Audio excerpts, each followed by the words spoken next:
બાજુમાં TRP gaming ઝોનમાં લગભગ સાંજે 5:30 વાગે આગના બનાવ બન્યો હતો અને આ બધી કાર્યવાહી પછી સ્થળ પરથી આપણે 27 જેટલી ડેડ બોડીઝ રિકવર થઈ હતી અને આ બધા ડેડ બોડીઝના સિવિલ હોસ્પિટલમાં ડીએનએની કામગીરી કરી અત્યારે આ ડીએનએ મેચિંગની કામગીરી FSL ગાંધીનગર ખાતે ચાલી રહી છે।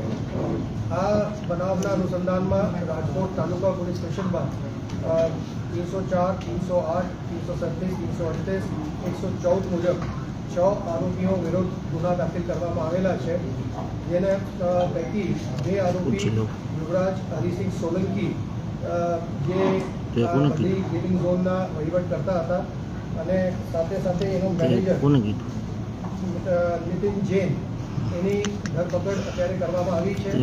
બાકીના જે 4 આરોપીઓ છે એના માટે ક્રાઇમ બ્રાન્ચની 4 ટીમો અત્યારે કાર્યરત થઈ રહી છે અને ઝડપથી આરોપીઓ પકડાઈ જાય એના માટે તમામ પ્રયાસો રાજકોટ શહેર પોલીસ દ્વારા કરવામાં આવી રહ્યા છે। આ ગુનાની તપાસ ક્રાઇમ બ્રાન્ચને સોંપવામાં આવી છે અને જોઈન્ટ એડિશનલ સીપી સુશ્રી વિધિ ચૌધરી ની હેઠળમાં એક સ્પેશિયલ ઇન્વેસ્ટિગેશન ટીમ રચના કરવામાં આવી છે, જેને અંદર ડીસીપી ઝોન 2 સુધીર દેસાઈ એવં ડીસીપી ક્રાઇમ બ્રાન્ચ એના બીજા સભ્યો હશે। અમારા તમામ પ્રયાસો હશે કે ઝડપથી આ ગુનાની તપાસ પૂર્ણ કરી એને જેટલી ઝડપથી અમે આ ચાર્જશીટ કરી શકાય એની ચાર્જશીટ કરીએ। એના માટે જેટલા બી વૈજ્ઞાનિક પુરાવા ભેગા કરવાનું છે એના માટે સ્પેશિયલ FSLની ટીમ ગાંધીનગરથી આવી છે, એ પણ પોલીસની મદદ કરી રહી છે અને જે પણ બીજી કાર્યવાહી કરવાની છે અમે આ બધી કાર્યવાહી કરી અને આપને સમય ઉપર આની પ્રોગ્રેસની અમે જાણ કરતા રહીશું। ગેમિંગ ઝોન કે જ્યાં દુર્ઘટના થઈ ડિસેમ્બર મહિનામાં પોલીસે આને મંજૂરી આપેલી છે।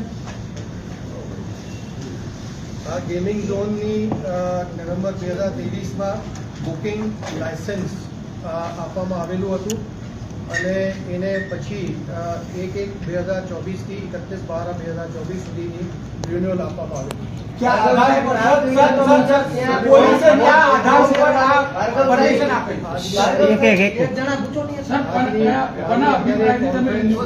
ગુનાને લાગતી વિગત માટે હતી અને જે બાકીની વિગત છે હું આપને પછી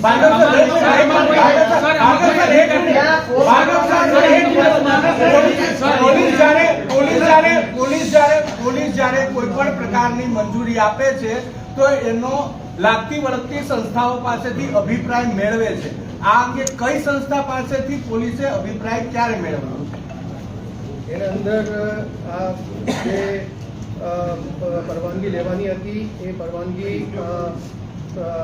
RNBમાંથી મેળવવામાં આવેલું છે, યાંત્રિક વિભાગમાંથી મેળવવામાં આવેલું છે અને એને જે ફાયર સેફટીના જે સાધનો એને લખ્યું છે કે એને ફાયર સેફટીના સાધનો ત્યાં મૂકવામાં આવેલા છે એની પણ એને પુરાવા રજૂ કર્યું છે। ફાયર NOC માટે એની કાર્યવાહી ચાલુમાં હતી, એ કાર્યવાહી અત્યારે પૂર્ણ થઈ નથી।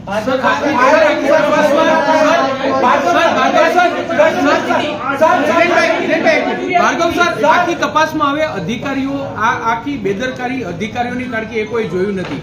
તમે ગુનાહિત પ્રવૃત્તિ કરી અધિકારીઓના કોઈના નિવેદન લેવામાં આવશે? કારણ કે અત્યારે તમે ફરિયાદ કહેશું તો એમ કહેશું તપાસ કરશું, SITની રચના કરવામાં આવી છે, નહીં નિવેદન લેવામાં આવશે સર? અત્યારે આ બધા મુદ્દાઓ પર જોઈ રહી છે, એની માટે સ્પેશિયલ SITની ટીમ આ બધા મુદ્દાઓની ચકાસણી કરી રહી છે। સીપી સાહેબ, એક તરફ તમે એમ કહો છો કે એને પરમિશન કરવા ગયેલા એના ફોટા છે, જો પરમિશન નથી, સામાન્ય નાગરિકને ખબર નથી, અધિકારીને તો ખબર હોય ને એ એન્જોય કરવા જાય તો પછી સામાન્ય માણસ તો મિસગાઈડ થાય કે ના થાય? અને જો પરમિશન તમે આપો છો, જો ફાયરના ઇક્વિપમેન્ટ નથી, પરમિશન તમે આપો છો તો કેમ તમે મેન્શન કરો છો કે ફાયરની પરમિશન નથી અને તમારો ડિપાર્ટમેન્ટ પરમિશન આપે, કેવી રીતે શક્ય બને?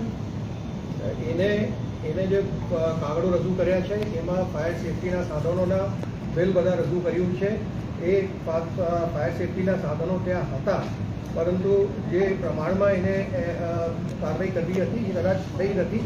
એટલા માટે આ આખી દુર્ઘટનાને આપણે કંટ્રોલ નથી કરી. સર, તમારી ફરિયાદમાં જ નોંધવામાં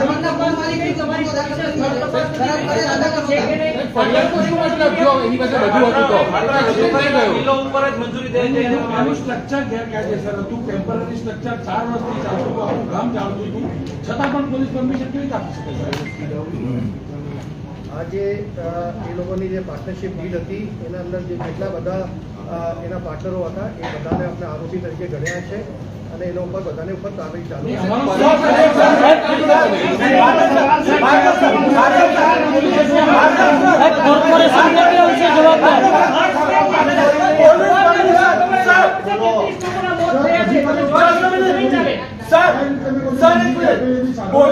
સર ડીએનએ રિપોર્ટ સર કેટલા સુધીમાં આવી જશે? ડીએનએ રિપોર્ટ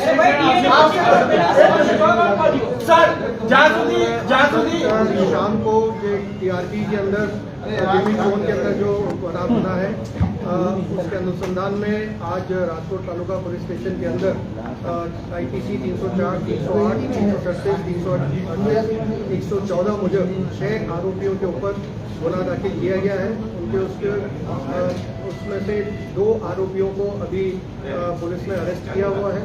बाकी 4 आरोपियों के लिए स्पेशल क्राइम ब्रांच की टीम काम कर रही है कि बाकी आरोपियों को हम पकड़ सके और एफएसएल की पुरावा इकट्ठे करते हैं वो इकट्ठे करने की प्रयास चालू में है. हमारा प्रयास रहेगा कि जितनी से जल्दी के जल्दी हम लोग इस केस की इन्वेस्टिगेशन पूरी करके इसका चार्जशीट कर दें. स्पेशल पीटी की नियमों के लिए गृह विभाग को अर्जी कर दी गई है. उनका भी आज शाम तक या कल तक सुबह तक तो नियमों हो जाएगी. સર